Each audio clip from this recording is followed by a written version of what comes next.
Hi, this is Lamar, and you're listening to Getting to Third Space with Lamar and Tom.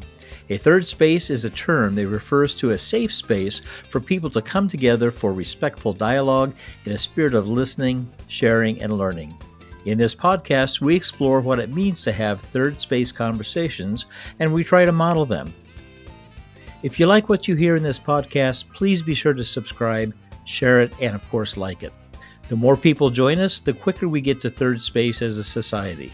Now let's get to third space today. Good morning, Lamar. Ho, Hey. ho, ho. How are you doing, Tom?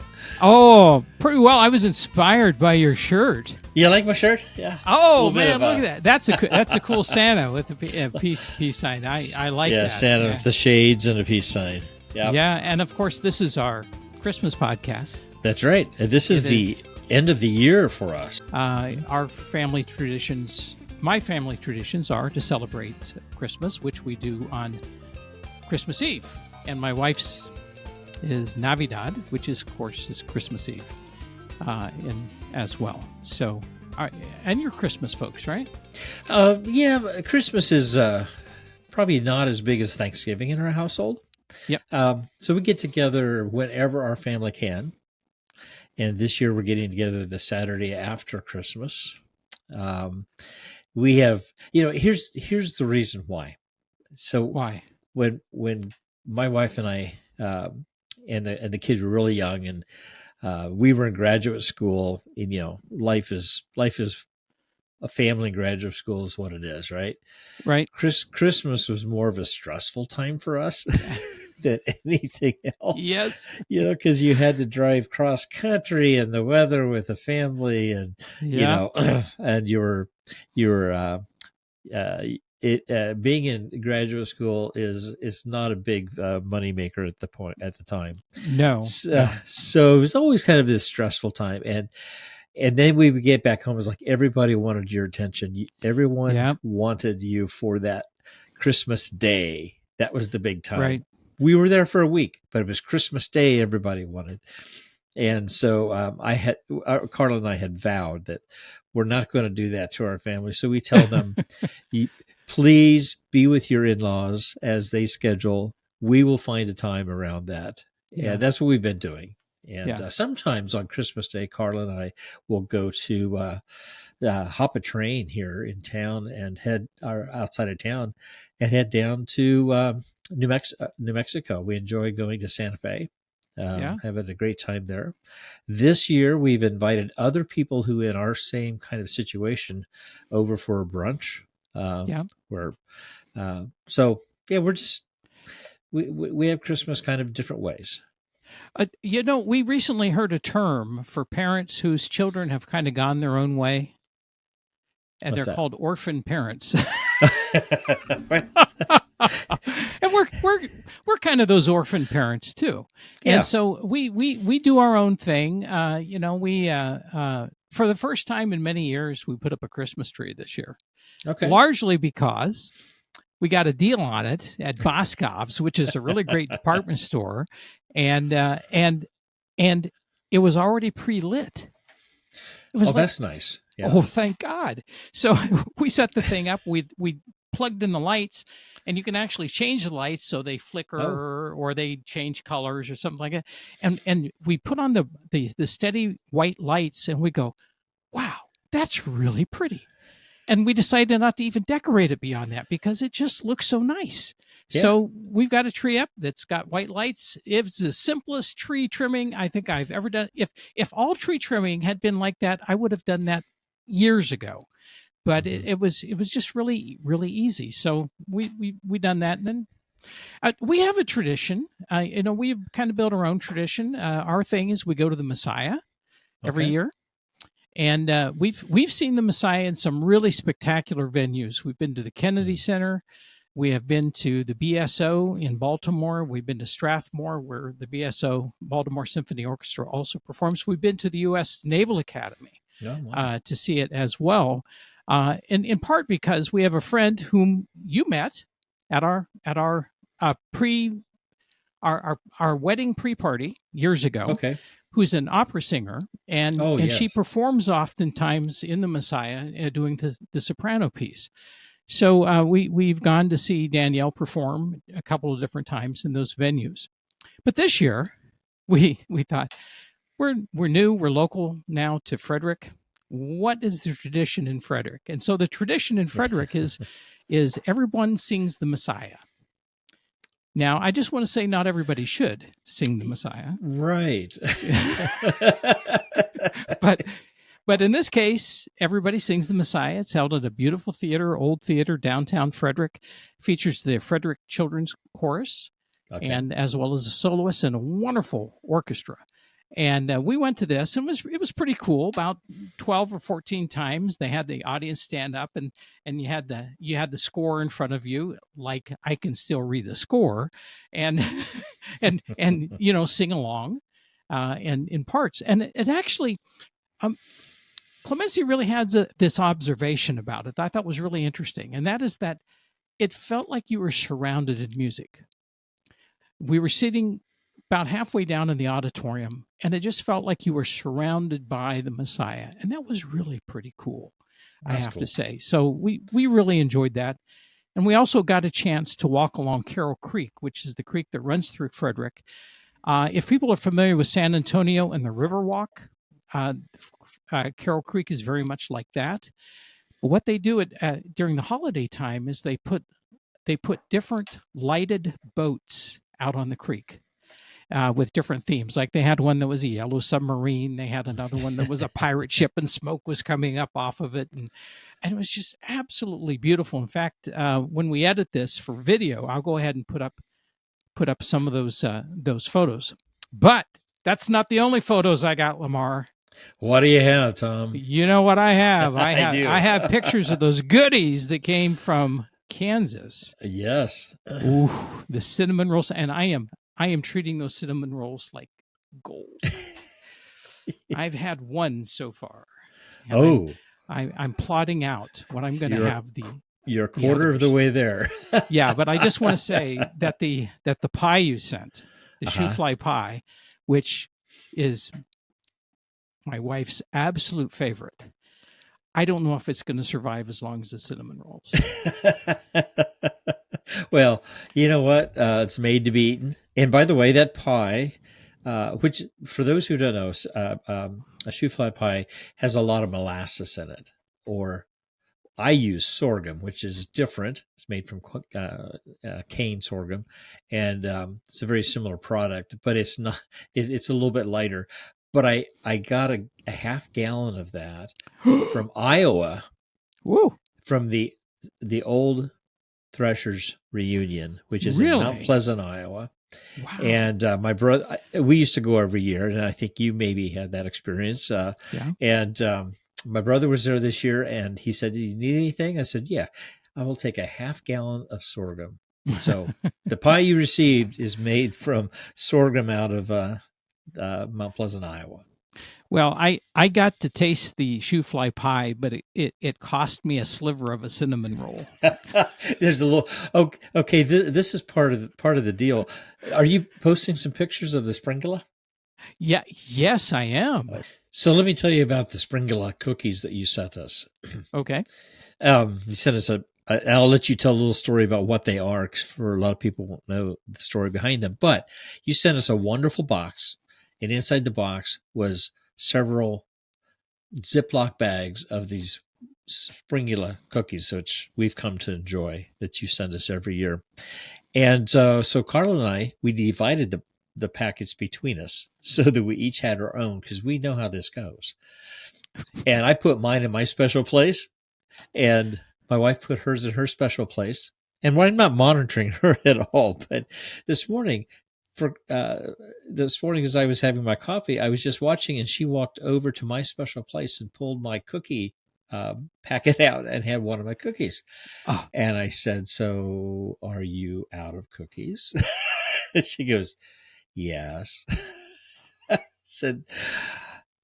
I suggested, well, maybe I need to find a new spot for my Springula cookies, and she suggested that might be a good idea. So I now have moved mine in another spot. These are wonderful cookies, by the way. Good. And you had beat the pants off the competition. Oh, good. I'm glad you like them. I wasn't. So a Springula cookie is an old German cookie. Recipes go back probably 800 years, and they're made with molds, so that when you press them out, you get figures on them or images or that. I think I tried to send you cookies that had every one of the molds that I had. Oh, okay. As well. I don't know if you noticed the ones that had the dogs on them. But I haven't. I'll have to look though. I have plenty to look at. My wife is done, but I'll look at mine. Yeah. Well, so that was from a roller that I bought in Munich last year when we were doing the German markets, and because the Springula cookies come out of I think my family has some Bavarian roots, and it seems like the Springula cookies tend to come out of the Bavarian part of Germany, and so they're anise flavored. Yes, which is really kind of different. So if you like anise, it's great. If you don't like anise, you may not be quite as fond of them. Probably not. But yeah, they're pretty good. I wanted the impressions to come out a little bit better on them this year, the images, but I'll work on that for next year. That gives me something to shoot for. But you know what? I completely get the phenomenon you're talking about. And my wife's family has this thing about wanting to try things that you have on your plate. Drives me absolutely nuts. In fact, one of her sisters, she says, every time I pick up a fork, I think of you because I can see you there with a fork ready to get my hand if I come over to but my wife did, but Clemency just doesn't even say anything. She Colombians have this way of giving directions without words. It's called lip pointing. So when she wants something off my plate, she just does this like that, right? So this lip pointing, so that I know now what is it you want? I want a taste of that. Yeah. So. Well, I'm not sure how cultural that is. I have a similar experience, and it appears that any piece of food that is in a wedge, I give up the points of the wedge, like a piece of pizza. Oh yeah. The point goes to somebody else in my family who is very close to me, and or a piece of pie. The point goes to maybe my wife. Why not just cut out the center and give it to? Yeah, I just want a bite. I just want a bite. Right. Yeah. Yes. I just want to taste it. Oh, but we love them, don't we? Yes. Yeah, we do. We do. So, although we never really get to eat everything that comes our way. So we are loving our food items for this season, Tom. Yeah. This is a time for us to kind of look back on this podcast. Yep. Kind of what we've done, or this look back on the year as we go into this season. How much damage have we done? Yeah, absolutely. And I'm, as I think about it, what was some of your favorite things that we've done on this podcast this year, Tom? Favorite things that we have done. Wow. This is just kind of a general comment. So one thing that I have really enjoyed is that the more we do this, the more we move away from what you would call scripts. Yeah. Right. And the more we just kind of freewheel it. Now that has its downside, but it also has its upside, and then it really makes for a much more natural conversation, and sometimes more interesting. Now you do say some really totally stupid stuff. Okay, like the last time, our last podcast. Do you remember this one? I do. So you're talking about the pictures you took of your grandchildren, right? Right. And you sent those to us so that I could look at, so that we could look at those. And we looked at them, and I said to you in the podcast, I said, "Oh my God, I was just aghast at the photos."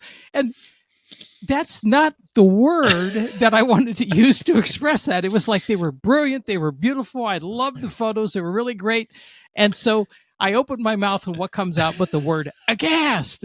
It's like, so that's I the wasn't problem quite with sure what freewheeling. you were searching for, but that was not what I expected was going to come out.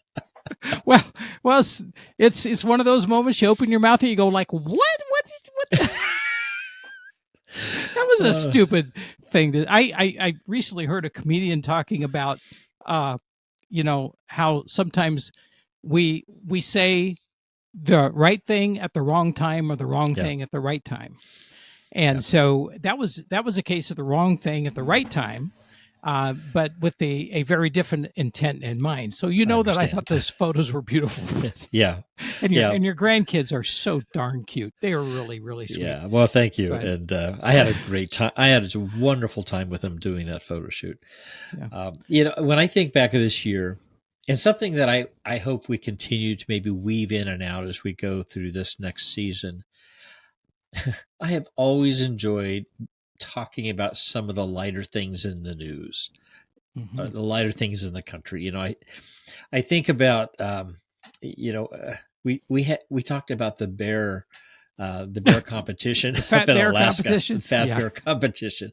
I enjoyed that. We talked about, catching pigs and other kinds of things. Oh, by the way, I did run across one I did want to share with you.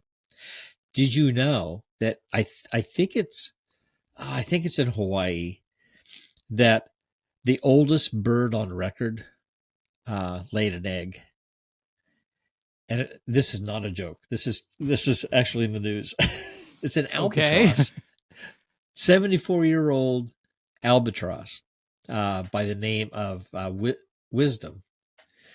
Okay. Laid an egg. And they're estimating this is the 60th egg that this 74-year-old albatross that's has 5 laid. dozen. I hadn't gone there in my mind, but I guess it is. Anyway, I find that strange, unusual, and kind of interesting. It is strange and unusual and moderately interesting, actually. Probably a lot more interesting if you're an albatross, but so I'm thinking. So when the egg hatches, how old is the baby? Ooh, that's a really good question. Is it like 30 years old at that point? Or, I'm just wondering. So yeah, we need to read a little bit more about that story. But anyway, so I think about, those are the fun things once in a while that we would throw in that I enjoyed over the year. Yeah. Yep. I mean, we had some really memorable interviews too. I think we did. The interview with Carolyn McGinn was really interesting. With Seth Godin. Seth Kaplan. Seth Godin is a writer. Sorry about that. With Seth Kaplan, who's also a writer. That was an interesting interview. We interviewed Ed, and did we interview Steve in the second season, or was that at the end of the first season? I don't remember. I believe that was the end of the first season. I think you're right, but one of the things I hope we can do, and we just had a really terrific interview with Alex Bhattacharjee. So I'm really hoping we can do some more interviews in this coming year. Are there so far David Brooks hasn't responded to us, but we keep trying. Are there some things you wish we would have done that we weren't either able to do or didn't think of doing? One of the things that we had hoped to do was to try to engage our listeners with one another through Ed Schrager's King Prawn app. But about middle of the year, Ed needed to go back and do some work on King Prawn, and I think that work is still ongoing. So we weren't able to really push that out there the way that we had wanted. But I think that at some level, what I would hope is that we could do something to engage our listeners with one another, so they could try their own hand at third space conversations. What we might want to consider doing, and I think this would be totally insane for us to do, because we have enough trouble as it is making recordings, is do a live stream with a live audience. That could be interesting. That could be shockingly frightful, but frightful. That's a possibility. I had, because we took a break in the summer, right? You Yeah. moved, and we had to kind of reorganize the show and all of that. But it happened over the time of the Olympics. And I wish that we could have maybe done a couple of shows that related to the Olympics. Yes. I mean, there were some pretty cool things that we might have been able to, talk about. You mean beyond the Australian breakdancer? Well, we did mention that. Yes, we did. But there were some cool things like Simone Biles. I mean, oh yes, she came back, my goodness, hit gold again. Those are some things I would have enjoyed talking about. Yeah. Now, I'm a big track and field fan, and the women's 4x400 meter U.S. just blew everybody out of the water. Oh yes. So those are the kinds of things I wish, if I were to look back, I wish maybe we could have spent a little bit of time on. I think the men's 100 was really astounding too, with the young man that actually not very far from here in Virginia. That won that, and then he was supposed to potentially win the 200, but remember he came down with COVID. Oh, that's right. He was out, and he still tried to run, but just couldn't pull it off. But the hope was that he might also win the 200. Go ahead. I was going to say, then there was also the the conflict over in women's boxing. Oh yes, over identifying as female versus male, which would have been a really interesting conversation, which may be something we talk about in the future too. Right. I think it's probably something we're going to have to talk about, because it's culturally, it's something that is certainly at the forefront in a lot of conversations. You mentioned I was absent for a little bit there due to the move, and probably this is a good time to maybe mention that I'm going to be absent for a little bit coming up here. I'm going to have surgery in January. And so that's going to take me out for a couple of weeks. We've got a strategy in place to make sure that that we got shows lined up to do, and so hopefully nobody actually misses me. But you will be missed, yeah. If not, then if I can't be here, you will carry on one way or the other. I will carry us through the gap. You will carry us through the gap, and, if we need to. Yep. And if all goes well, it should be a fairly short recovery. Although, as we have talked about privately, you don't want me on the air if I'm still under the influence of anesthesia, because I might want you on the air. You may not want to be on the air. Nobody wants to be near me for a couple of weeks after I have been completely under. That's just not a good experience for them or for me, either one. And I have enough guilt to live with in my life. I don't need to feel any more guilty about ripping people apart while I'm kind of half loopy. So yeah, I'm not a good one with the anesthesia. So but we'll keep folks posted on that too. So those are some things I guess come to mind for me, about this past season. So anything else for you? I think we've also learned a lot just on that.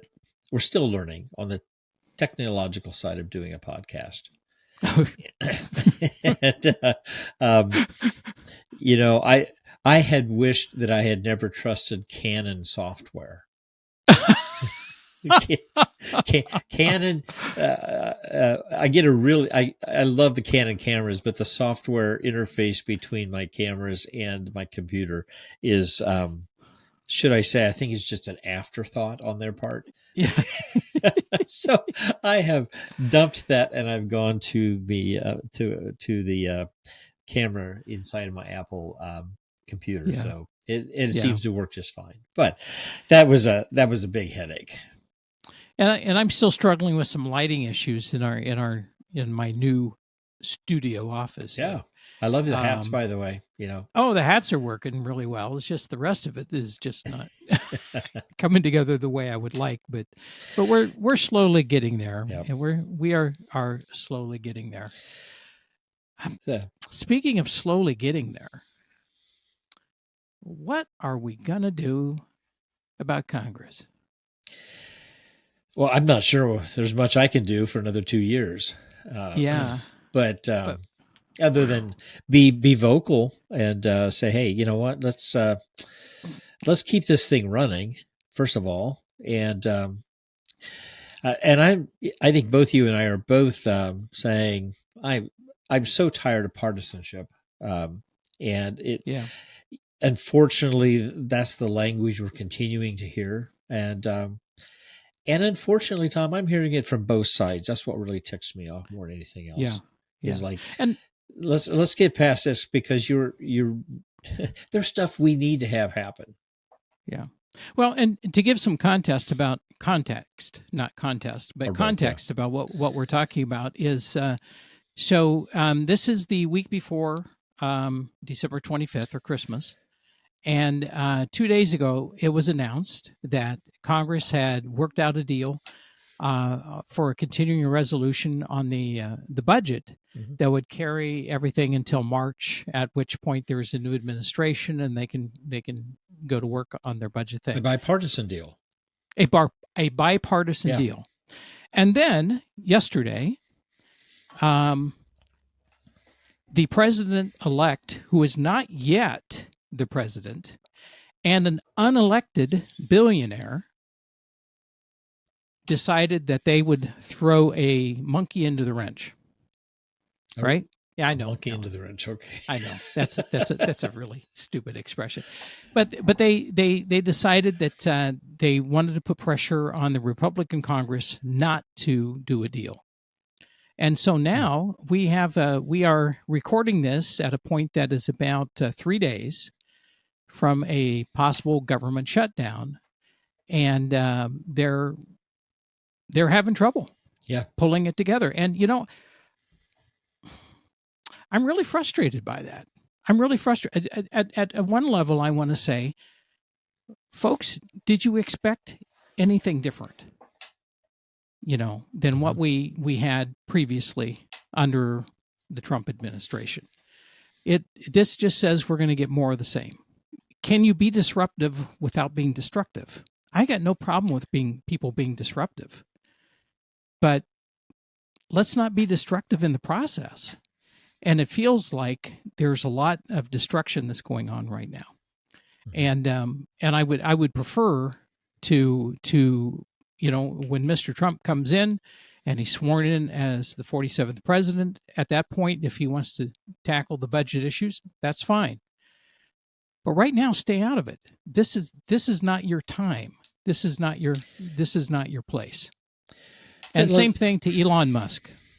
Get out of it. Yeah, Elon Musk is in it for whole different reasons. Yes, he is. But let's think about this. I mean, what you're describing is something that's been going on for 4 years. This is not unusual for this particular person to try to influence Congress, and that's what's been frustrating to me. And I'll be honest with you, I'm not particularly thrilled with everything that the Biden administration has done. In fact, I kind of feel like this last year has been a real displeasing year in my book on that administration's work. I completely agree with that. Okay. Yeah. But what's been so frustrating is the influence that Mr. Trump and others now more because of the election, but are having on current administration policies, and in fact trying to get things done under the administration of the Biden administration, which would take ownership of what's going on. That's right. And so, for example, he's wanting to raise the debt ceiling again, but let's do it under the current administration, so it doesn't fall on his watch. Right. So And then there's always this finger pointing thing. Remember, we talked about this in one of the podcasts, is when people say something, believe them until they prove you wrong. So this is information. This is stuff that we've been hearing all along, that we have many people, and maybe us included, but many people were saying, well, he's just blowing smoke, or they're just talking, hyperbole, or whatever it might be. Don't take him seriously. I think our point when you and I were talking about this and others is take people seriously what they're saying. Take leaders seriously what they're saying, because it could definitely come true. And I would like, I'm sure that Mr. Trump listens in to our podcast on a regular basis. He refers to us on whatever his social media Truth is. Social. Truth Social, yeah. I'm sure he does. Yeah. But, if he does happen to be listening, and I would just like to say this to you, take the win. Yeah. You're the first Absolutely. Republican presidential candidate to win both the popular vote, just barely, and I'm not sure if you can claim a mandate with under 50%, but you won the popular vote and you won the Electoral College. Nobody's disputing that. Nobody's taking anybody to court about that. I may or may not be happy about that, but I'm not happy about it, but I'm not going to dispute it. So take the win and then govern in a way that actually represents the country that has elected you. That's all I'm asking. That's all I'm asking. And so bearing in mind that, over half the country is not necessarily in favor of your policies. And so there has to be some moderation there, as there is with any president that comes along. And please ditch Elon Musk. Would you just ditch him? Ditch him and Vivek Ramaswamy, because they're not going to be able to do what they want to do without incredible damage to the system of government that we have. So listen, I want, when he had his first administration in, I wanted that administration to be successful. Yeah. I really did. And there may have been things that I was okay with that they were doing, but there's a lot that I wasn't that happy about. I want this administration coming in to be successful. But to be successful, you're right. I think there are some there needs to be some checks and balances in place. There needs to be some collaborative work that happens. All of that, we're all saying, yeah, right, that's going to, he hasn't shown that so far. Well, he hasn't, but an administration is not just about the president. The administration is also about Congress and, how Congress functions in that administration. So That's right. I continue to be optimistic, and I will be. I'm going to support what I think are good policies, and I think maybe be a bit more vocal about where I think changes need to happen. Yeah, and I agree. I will support what is good, and I will not support what I think is quite erroneous. You mean we're agreeing, Tom? Yes, we are. But I would just say that to Mr. Trump, stop trying to sue the pants off of people. Yeah. Let the Des Moines Register go. Let Jan Seltzer go, for crying out loud. I mean, the precedent is, does this mean that Kamala Harris gets then to sue all the pollsters out there and all the newspapers and Fox and everybody else that represented her in a negative way? I don't think Ann Seltzer misrepresented anything by any means in terms of the polling data as she understood it. But I will tell you that polling is a nightmare to do. Yeah, we talked about polling, that really the only poll that counts is the one on Election Day. Absolutely. Yeah. And the best thing we could do is just not have any polling, period. I think you're right. Well, hey, enough of the politics. Enough of the politics. It's Christmas, for crying out loud. Let's... It is. So, and by the way, you're going to watch any Christmas movies? Oh, Christmas movies. Yes, probably. So I got to tell you, probably the Christmas movie that I love the most is probably one people roll their eyes out, but I bet you they watch. The National Lampoon Christmas movie. Christmas Vacation. Christmas Vacation, absolutely is one of my favorites. And so, and I own that, and so we will be watching that. I love the old movies, and but I always have to remember that it was a different time. The culture was different at the time. Yeah. But one of my favorite old movies is White Christmas. And I love the music in it, Dana Kaye, Bing Crosby, the dance, the song. Rosemary Clooney. Oh, yeah. Yeah. George Clooney's aunt. Yeah. And, so my wife and I watch that every year, and we sing along, and they sing White Christmas at the end. That is just gorgeous. Yeah. But it is old, and it's full of cultural values at the time, and I just don't always name that, but I do enjoy that movie. One other one that I do enjoy, and I haven't watched it for a while, and that's Elf. I like Elf. So, oh my goodness! You can tell I'm really into the sappy ones, right? Yeah. Well, so on our end, a show that we really like is called Mixed Nuts.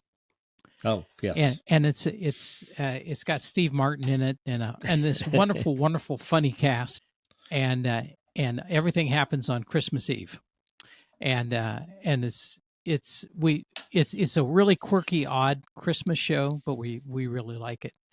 The other one that I like is A Christmas Story.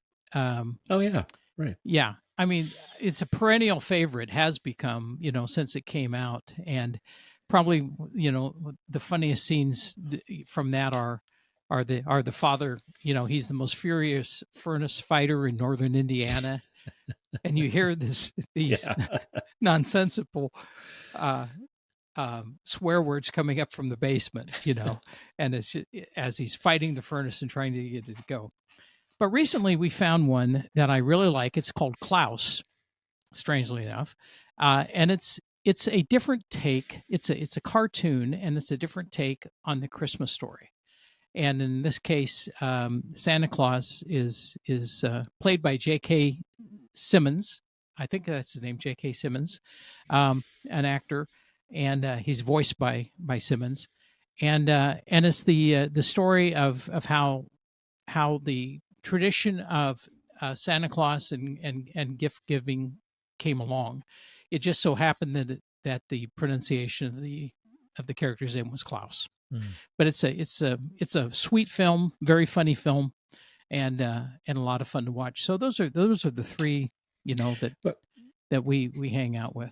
Maybe we should watch each other's favorite Christmas movies and kind of give a feedback when we get together. I don't know if now White Christmas we saw fairly recently, actually, and that's a sweet movie. I think I heard actually that the song White Christmas was not originally sung in that movie. It was originally sung in another movie called Holiday Inn. That's correct. Actually, that's correct. Irvin Berlin, I think, wrote the song, right? Right. And I think that was the first movie that it was actually sung in, and then it was reprised again in White Christmas. Wonderful movie. Haven't seen Elf for a while. I don't know if I've ever seen Elf, actually. Oh, now you need to watch it. Oh my God. Okay. It's one of those you can put on and maybe work in the kitchen as you're watching it or something.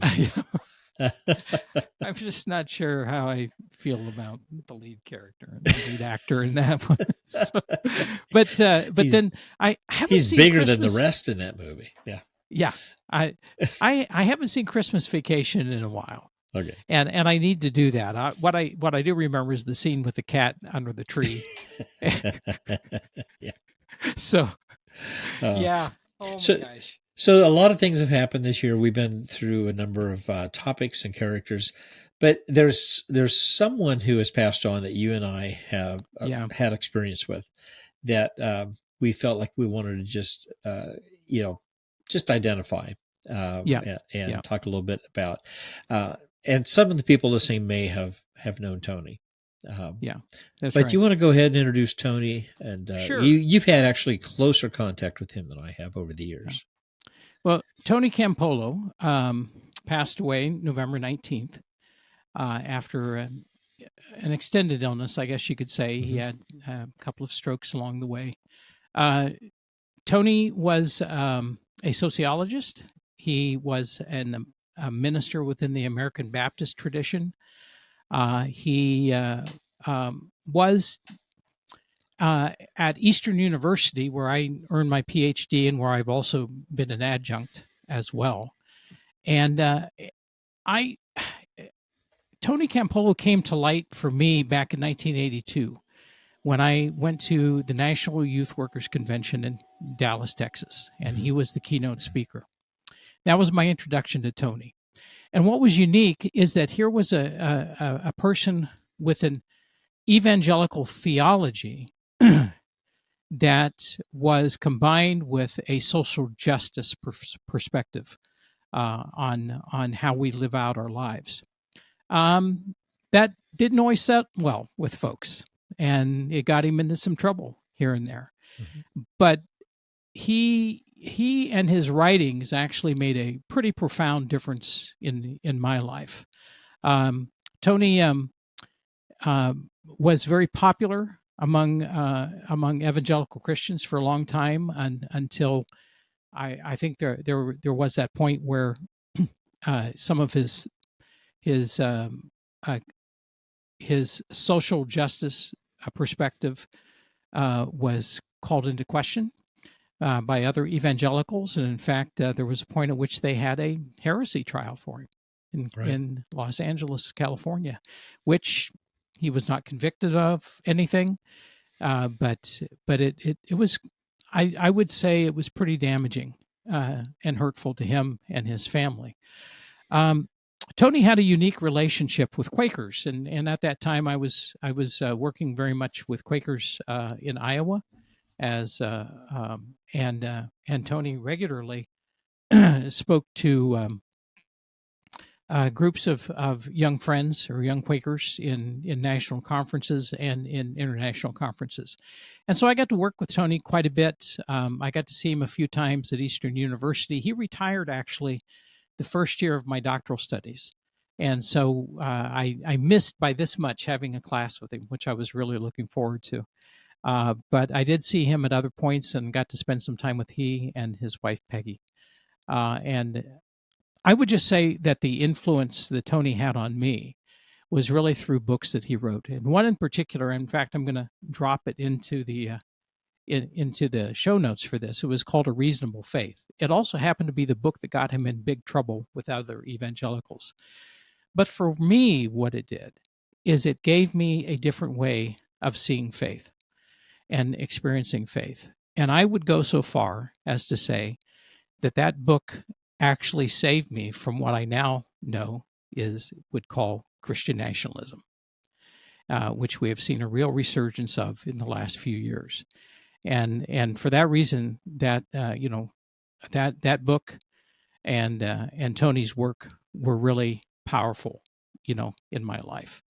And so, very sad news that he passed, but I just want to say rest in peace, Tony. Yeah, well, thank you for that kind of review of who Tony Campolo is.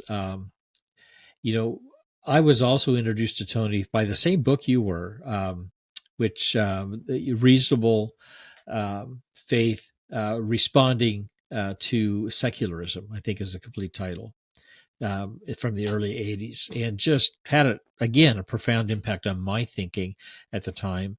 And I was working in, I was going to college, but I was also working with in relation to the Mennonite Church in the Indiana, Michigan area.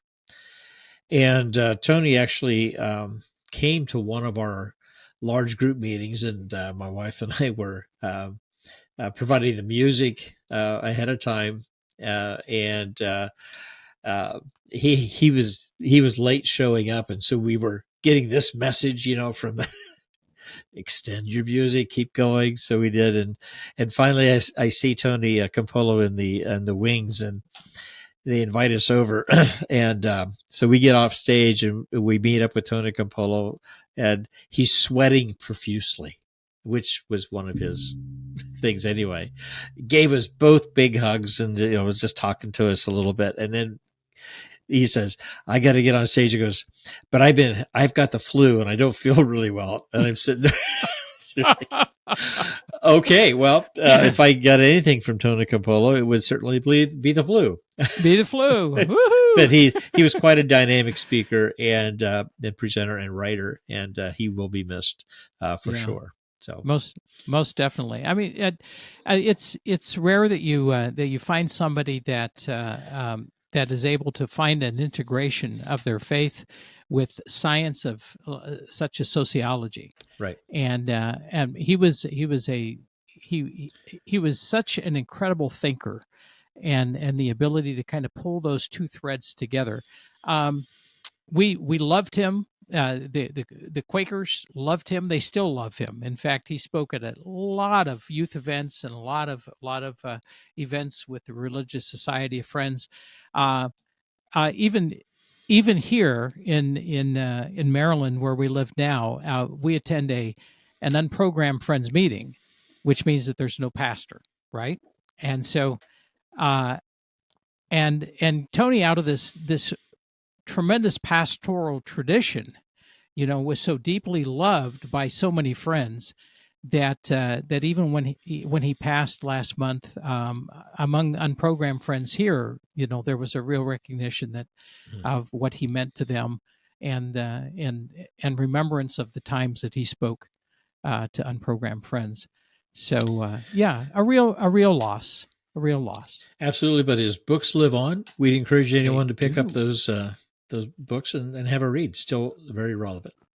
Yeah, well, he actually worked with a Mennonite guy, Ron Sider. Yes, Ron Sider, that's right. And together, Tony and Ron Sider started Evangelicals for Social Action. Mm-hmm. And Tony, like most people, over his lifetime, he evolved and he changed.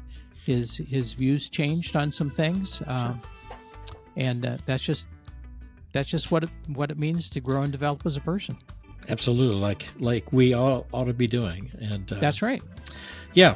Well, again, we're going to miss him, but life goes on, and we've got a year ahead of us, and we want to wish everyone happy holidays. Happy holidays, and we want to encourage everyone to have a great time, stay safe, stay healthy. Absolutely. As we look forward to what 2025 holds in store for getting to third space. And season 3. What a season shock. 3. Can you believe 3? Yeah. I'm stunned. So, yeah. All right. Well, Lamar, have a wonderful holiday, and we'll see you on the other side. All right, man. You take care. All right. Bye-bye. Tom here. Thank you for listening to Getting to Third Space with Lamar and Tom. Remember to click on subscribe to get notices about new episodes, and be sure to like and share the podcast as well. Opinions and ideas expressed in this podcast are solely those of Lamar Roth and Tom Klaus, and we'd like to hear your opinions and ideas too. You can leave us a voice message on Spotify, or you can email us at the addresses found in the show notes. Also, in the show notes, you can find links to some of the things we talked about today, so you can check them out yourself. Until next time, keep moving forward toward third space.